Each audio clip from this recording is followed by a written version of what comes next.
Sinaan Entertainment. Seenessa gabaabaa dhufaatii abbaa hirree kana isiniif qabannee dhiyaannee jira. YouTube keenya subscribe gochuu akka hin daganneen dhaamsa gooti. Joosef Goebbels jedhama. Propagandistii naazii kan ta'e Joosef Goebbels osoo propagaandaaf maqaan biraa haa ba'u jedhamee Joosef Goebbels caalaa akka addunyaatti wanti ittiin waamamu hin jiru.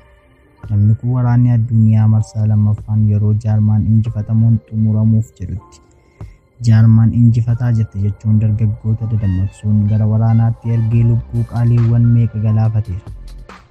Adolf Hitleriin filamuun gara taayitaatti yeroo dhufu hojiin jalqaba Joosef Goebbels sanyii warra Juushii kanneen ta'an warreen hojii aartii, gaazexaa fi kanneen biroo hojiirraa ari'uu ta'e. Itti aansuun hojiiwwan namoota kanaan dura barreeffama kan faallaa Jaarmaanotaa ta'eef naazii faallessuu funaansisuu addabaabaatti gubsiisuu itti fufe. Kan itti aansuun Jaarmaanonni propagaandaa isaan argan kan Joosef Goebbelsiin qindaa'e qofa ta'e. Kunis Jaarmaanota addunyaa biraa irraa fottoksuun akka Jaarmaanonni waan mara miidiyaa mootummaa qofaan kan dubbatamu akka ta'u irratti hojjetan. Jaarmaanonni dhugaa jiru akka hin barreef dirqaman.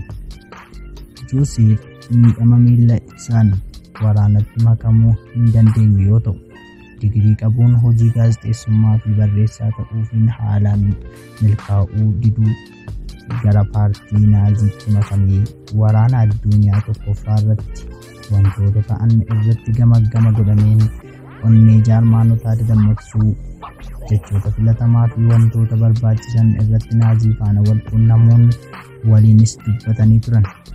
Adolf Hitler hawaasa duratti haasawa godhuun nama amansiisuu akka danda'uuf ogummaa kanaan kennaa addaa kan qabu akka ta'ee fi Joosef ammoo yaada isaa gara barreeffamaan barreessuu dorgomaa akka hin qabnetu dubbatama. Goebbels namoota naazii keessatti guddina ariifachiisaa argatan keessaa tokko ture. Kana malees yeroo waa'ee Adolf Hitler kan barreesseen dinqisiifannaa addaa argamsiiseefii ture. Bara 1926 Baarliinitti hoogganaa paartii naazii ta'uun kan muudame yoo ta'u, bara 1928 hoogganaa propagandistii naazii ta'ee kan filatame yoo ta'u, kana malees yeroo mara Hitleriin jajuu fi dinqisiifachuun barreeffama isaa irratti hundaa'uun katabuu akkasumas naazii jabinaa fi gaarummaa isaa dubbachuu irratti xiyyeeffate. Fiilmiiwwan Hitleriin wal qabatan hojjechuu, kitaaba barreessuu, haasaa waltajjii irratti dubbatamu qindeessuu fi kanneen biroo irratti hojjetaa ture. Yeroo waraanni addunyaa lammaffaan goolabamuuf jedhutti abbootiin taayitaa garaagaraa jaarsummaa fi waliigaltee garaagaraa gochuuf yoo carraaqan, Goebbels garuu waraana goolaba argachuu jiruuf lubbuu Jaarmaanotaa wareegsisuu irraa duubatti hin deebine ture. Yeroo dhumaaf Adolf Hitler kophaatti yoo hafu, gootota taayitaa cina Hitler hanga dhumaatti dhaabbatee ture abbaa propagaandaa Goebbels nama tokko ture. Xumura irratti Hitler yoo of balleessu, inni ammoo ilmaansaa ja'aniif of summii nyaachisuun addunyaa kanarraa du'aan boqote.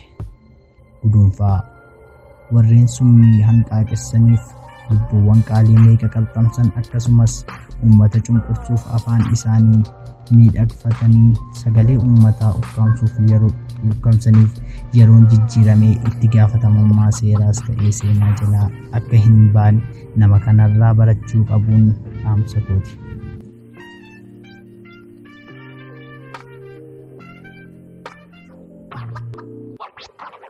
Kan isiniif dhiyeesse ani Nasruu Faaris Finfinnee Oromiyaa. Sinaan Entertainment subscribe gochuun qophiilee keenya akka hordoftanii fi irraa barattan abdiin qaba. Hiriyoota keessan affeeruu fi yaadannoo fudhachuun nu jajjabeessaa. Turtii gaarii.